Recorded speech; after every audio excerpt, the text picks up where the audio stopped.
Hi, replay viewer. I'm Molly, and I help people, women and men too, get healthier and inspire you to reach your goals in life. That's what I'm all about. February is a month where it's really easy to focus on relationships, family relationships, marital relationships. And so I wanted to come on here tonight and share with you a couple of things that I've learned and some pointers. If you would like to learn how to make a weekly date night with your spouse part of your routine instead of just being a luxury and it's something that you do every now and then. You know, I really enjoyed going out on Valentine's Day with my husband and enjoyed all the couples, you know, seeing them walk around the mall. We went out for a movie and some sushi, just something kind of little. But I was thinking on the way home, like, this can't just be a once a year thing, right? This has to be something that is intentional. I want way more than that. You know, after all, I didn't sign up to marry somebody for a business relationship, right? You signed up to get married to enjoy the journey of life together. And so I believe that a weekly date is something that is not a luxury, but it is actually a necessity, something that needs to be bumped up from that, well, if we have time and money for that and energy for that, to actually something that is a number one priority, okay? So if learning how to make date night a priority with your spouse would be helpful for you, stick around. Okay, I'm going to share a couple of things that are going to make this easy and painless and fun for you to implement into your schedule, no matter what your budget is, no matter what your time, allotment is for that. Okay, so if you're watching this live, go ahead and drop the word live in the comments for me. Okay, and if you are catching the replay, drop the number 2. So anyway, Valentine's Day, once a year is not enough. We are creatures of habit. Okay, can I get an amen? Does anyone else notice that you park in the same spot every time you go to the grocery store? You park in the same spot every time you go to the gym. You sit in the same place at the dinner table. You like to have the same cup when you have your cup of coffee. We're creatures of habit. And so I really have learned that making this part of our weekly routine or weekly ritual forms a really healthy habit. Instead of something that you do just once every now and then, when it's been too long. This was something I've been guilty of for a long time, that we would do something fun when it's just been too long, like we can't remember the last time. And it was almost like bragging rights around that, like, oh, we haven't been on a date in, 3 months or 6 months or something. Like that was something to boast about. And now I'm realizing that is super unhealthy, and that's actually putting us in a dangerous place where we're not prioritizing each other in our marriage. So that's not something to brag about. Dates are not a luxury. They are something that are important. They might not seem urgent. So any other Stephen Covey fans out there, it's something that goes in the quadrant of important but not urgent. And so it's something that really is super duper important, but you might not feel the urgency to do it every week because it's not, somebody pounding at your door saying, did you make this happen? But it is so, so important to invest into our relationship, into our marriage. So yeah, I already talked about we don't want a business relationship, and it's so easy to fall into that, isn't it? I mean, can you relate to that? Does anyone relate? Type relate in the comments if you relate to that. How easy it is to fall into sort of a, we need to work together, we've got to get stuff done type of relationship.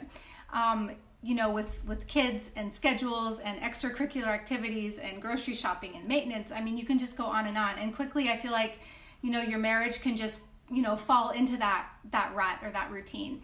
And that's not fun. That's hard. So, I mean, you do work together, you do enjoy, live life together, but we've got to keep it fun. We've got to keep the romance alive, keep the interest going on, keep dating our spouses.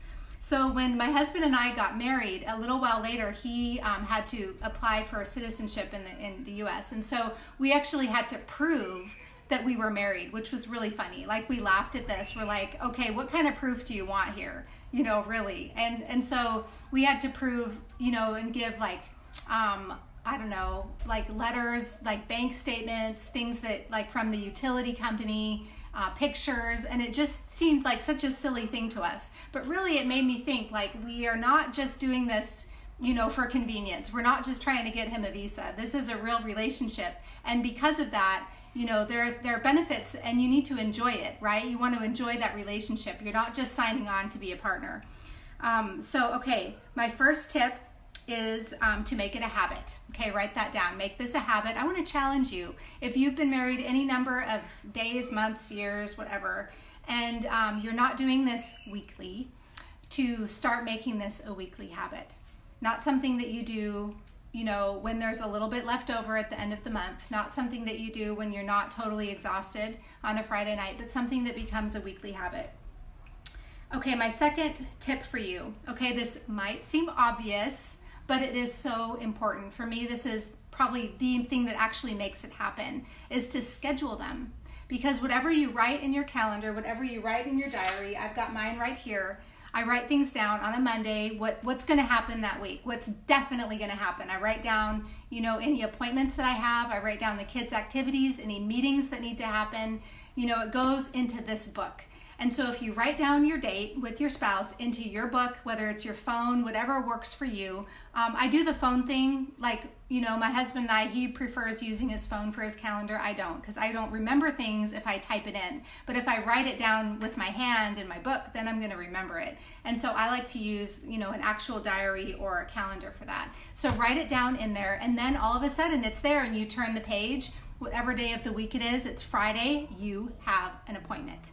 Okay, it's going to happen. So that is really an important thing because, right, dates are not a luxury. They're a necessity. They are a necessity because we value marriage. It is something that makes a difference in our world. It can transform our culture. I've seen it over and over again, inviting people into our home, and they see how a real marriage works out. It's not pretty all the time, right? But you have to invest in it and work in it to make it last. It's not something that just happens by itself.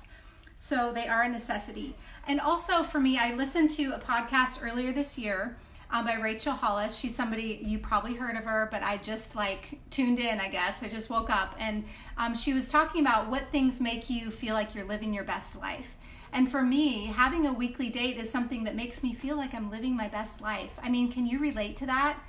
Does anybody else, feel that way? It's like, this shouldn't be something that just happens now and again. This is something that actually needs to happen all the time. This is why I signed up for marriage. It's not so I could change diapers and make food all the time and mop the floors. It's so I could enjoy my husband and we could share life together. And it does involve work and sacrifice and putting the other person first. Absolutely. That's probably 90% of it. But that 10%, or maybe this is more like the 80-20 rule, that 10 to 20% should be fun and doing adventure together, sharing, learning about each other, because we don't stay the same, right? We grow, we evolve, we have new experiences that change, and deepen our character. There's all kinds of things that are happening. And so we need to make time and a lot, invest things into that, into discovering who that person is.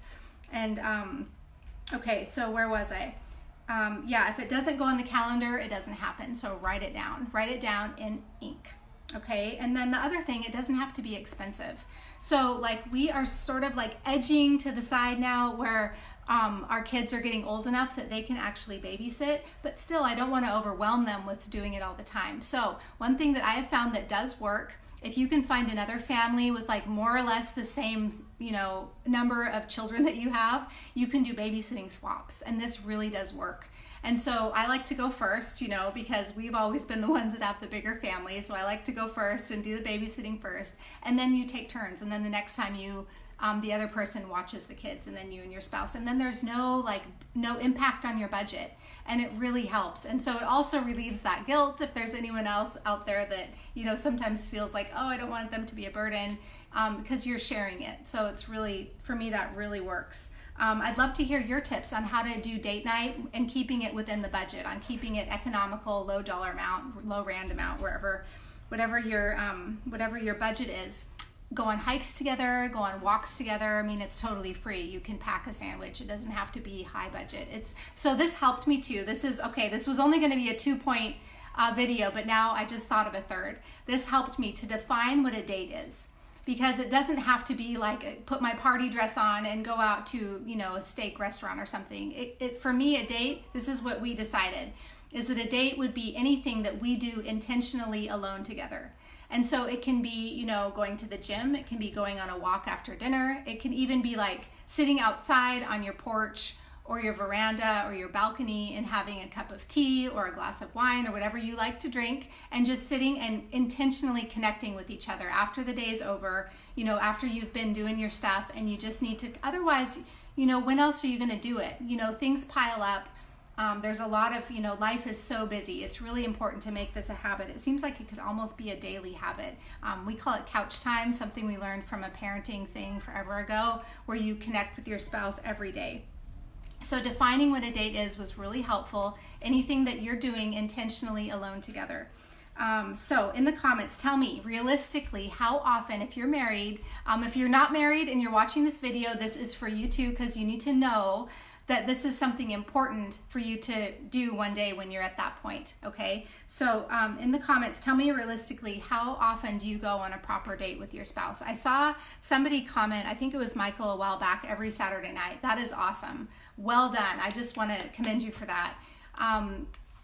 If you haven't made it a weekly thing, how often do you actually go? It's something that you might want to just look at, because this is kind of in that camp of, sometimes we think we're doing better than we are. And when you stop and look at it, you might need to bump it up a little bit. So drop in the comments for me how often you do this. There's no condemnation here. It's more for your sake than mine, really, to think about it, how often you're doing it.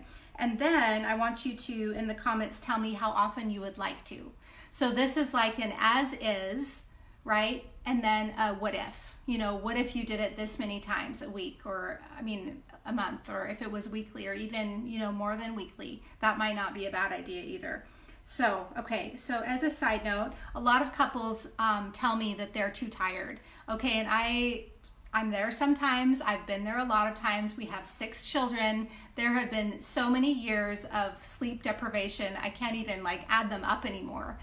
So I know what it means. I know what you mean by being too tired, but that is not an excuse. So we found a simple solution to this. And if you want to hear how we keep our energy up and keep our minds and our bodies healthy and sharp, shoot me a PM at the end of this video. I would love to share more with you about that. So I hope that this was valuable for you. If this was valuable, type valuable in the comments. Share this video. If this was helpful for you, if it was inspirational, that's why I'm doing this. I want to inspire you to live a better life, to reach your goals in life, okay? So I'll sign off for now. Have an awesome Monday and have a great week.